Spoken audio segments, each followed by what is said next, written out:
What's up everyone? Welcome back to my second channel. This is a follow-up video from my main channel video where I just talk to you guys about how we can remain calm in a world that is so chaotic. This video is about how we can actually regulate our nervous system, because I spoke about nervous system regulation throughout that entire video pretty much. So the first thing that is so important to having a regulated nervous system and ensuring that you are making your body your home and you are feeling comfortable and safe no matter what, is you are not allowed to go on your phone from the moment you wake up. You need to cut this habit out. And I'm going to read this to you. A 2024 study published in the Psychoneuroendocrinology papers found that people who checked their phone within the first 5 minutes of waking up had 31% higher cortisol level at 90 minutes post-wake versus those who waited 60 plus minutes, which means if you are somebody who's also prone to anxiety, this is going to be even more amplified within you. And even those who did not have anxiety reported increased anxiety levels. Referring to my main channel video, I'm someone who doesn't really check their phone in the morning, but when the war started and I was in Dubai, I was on my phone every single day. So even if I woke up and I felt calm, I would go on my phone, I would read my group chat messages, I would read X, and my anxiety would go through the roof for the rest of the day. So research shows that going on your phone first thing in the morning actually elevates your dopamine baseline. So your brain actually expects more in your day-to-day life to feel satisfaction, which means it's going to be even harder for you to find reward in your mundane everyday activities. Your dopamine levels are so sensitive after you wake up. And more than that, we talk about this in manifestation a lot. When you wake up in the morning, your brain is so susceptible to taking in new information and actually embedding that into your subconscious mind. So if you are not using the first 60 minutes of your day while you're in this theta state to actually manifest and rewire your brain, and instead you're using it to absorb the news and all this fear mongering, you're an idiot. Actually use the first 60 minutes of your day to hack your brain. Hack your brain to accomplish whatever you want versus hacking your brain to feel fear and to feel stress. So this is the number one thing we can't do. Even for me guys, every single day, if I go on my phone, I know my day's gone. I know my day's gone. And it's hard. Every day I look at my phone. I have two phones actually. I see it on my table and I think, I really want to reach over and just check my WhatsApp. See who texted me. We all get a dopamine hit. Who knows who texted us overnight? Who knows what happened on our phone? But if you can just resist picking it up, you'll have a much better day. Point number 2, try to do twice daily 5 minutes of cyclic breathing. Cyclic breathing is the single most research validated nervous system reset. So what it is 2 sharp inhales, the very quick, and a long exhale through your mouth. Sure, you can find YouTube videos on this as well, but it's something that's very easy. You can do it whenever you like.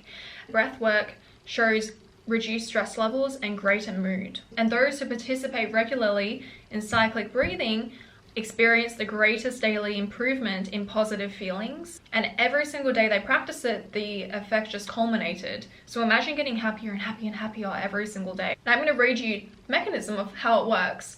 It links to our vagus nerve. So have you guys heard about the vagus nerve? If you're feeling anxious, if you want to regulate your nervous system, a lot of somatic practitioners will tell you to stimulate your vagus nerve by humming.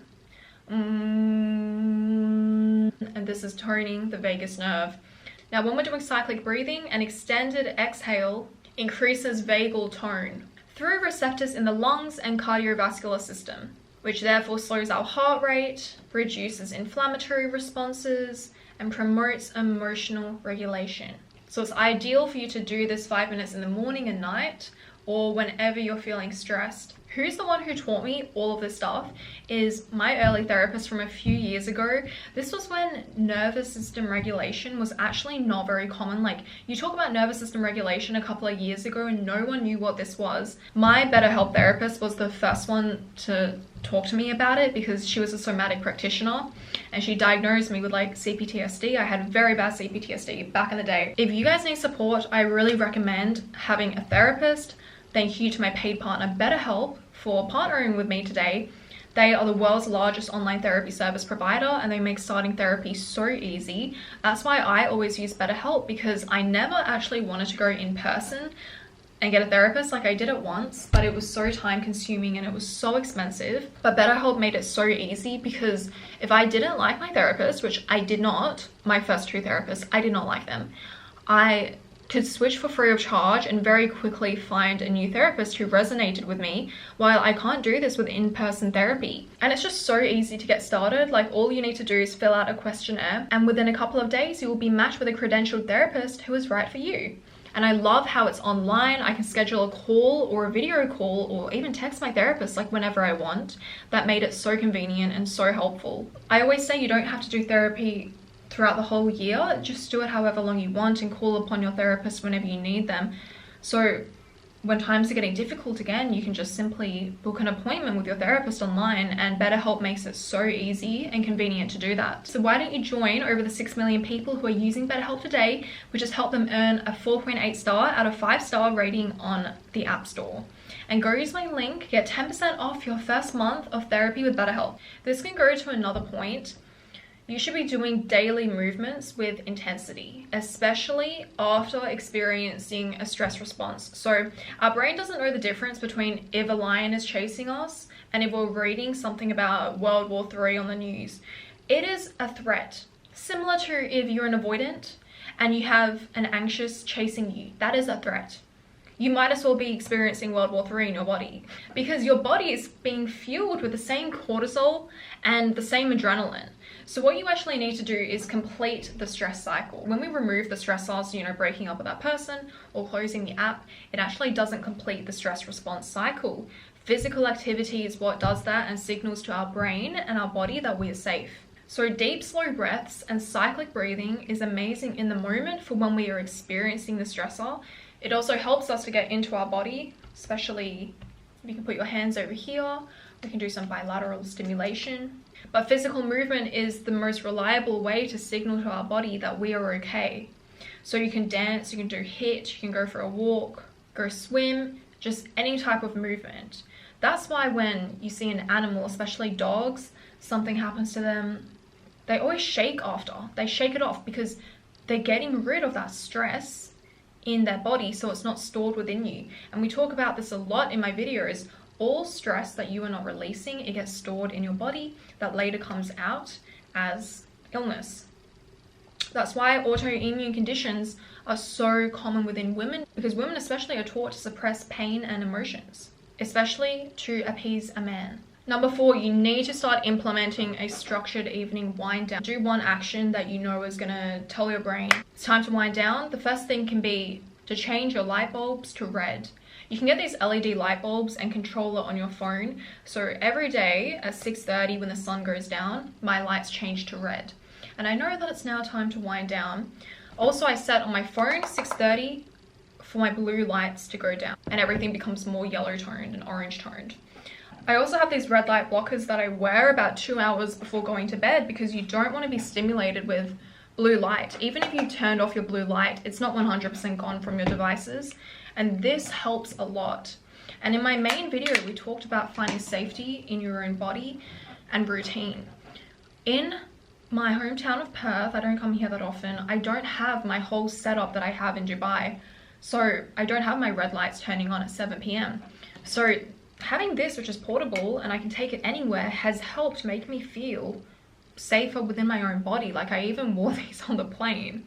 Try to have like some little tools which, if you're traveling a lot, you can take with you, which will make you feel more grounded and help you get into a routine. There should be no screen time 1 hour before bed. Ideally drink like a chamomile tea, take magnesium, read a book, do a meditation. Have a ritual, a routine that you're doing every single day. Remember, routines are the #1 way that you can feel safer in your body, because it's predictable. If you're doing something new every single day and it's not predictable, your body's wasting so much energy again, and your mind scanning, trying to predict what is going to happen. And it's so important to have your evening wind down routine, because it will help you have better sleep. If you're not having good sleep, you will be more inflamed, you won't be able to think critically, and you're just going to have a less happy life. Next, throughout the day, you need to do a 90-second emotional reset. So this is from Dr. Jill Bolte-Taylor, a Harvard-trained neuroanatomist who observed in her own brain during a stroke that when something happens to us, we have 90 seconds where a chemical response occurs. And then anything after 90 seconds is us actually choosing to stay in that state and to stay in that emotional loop. When something happens, the physiological response will last 90 seconds, and then our thoughts and our mental narratives is what's going to keep us in that emotional state for longer. And now if we continue to dwell on this emotional event, it's going to get sustained, and it can last days, weeks, months. Even Joe Dispenza, he talks about this. If you're thinking about the same thing over and over again, eventually it becomes a habit, and then after a year it becomes a personality trait. We've talked about this in my limerence videos. Why can't you get over that person even though you might not like them, they can offer nothing to you? Because you loop the thought of them over and over again. You've connected it to everything in your environment. It's stimulating an emotion in you. It's re-stimulating that actually. So it's impossible for you to escape this. And eventually this becomes your personality trait. Your personality trait is now being in a state of limerence about this person. So research has shown that this 90 seconds, it's not like a hard and fast rule, but essentially what it means is that our emotions are pretty temporary. We know that. But it's the story we're telling ourselves about these emotions, and that's what's keeping it alive. So that means when anxiety spikes in you, from a headline, from a conversation, from a trigger, from a tweet, locate it in your body, do a somatic body awareness scan, breathe into it, and don't narrate a story about it. Don't go, oh my God, the world is gonna end, the world is gonna end. Give it 90 seconds and feel all the emotions, feel all the fear, understand why you are feeling that way, and then release it. What usually remains is a thought pattern that you are choosing to engage with.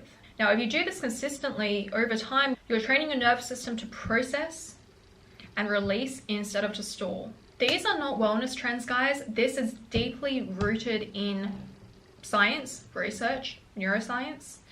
You know, my whole channel is about this, combining psychology, neuroscience, and spirituality all together into one.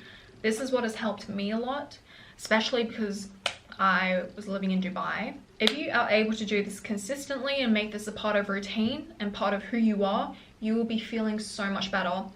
Your only goal should actually to just feel happy.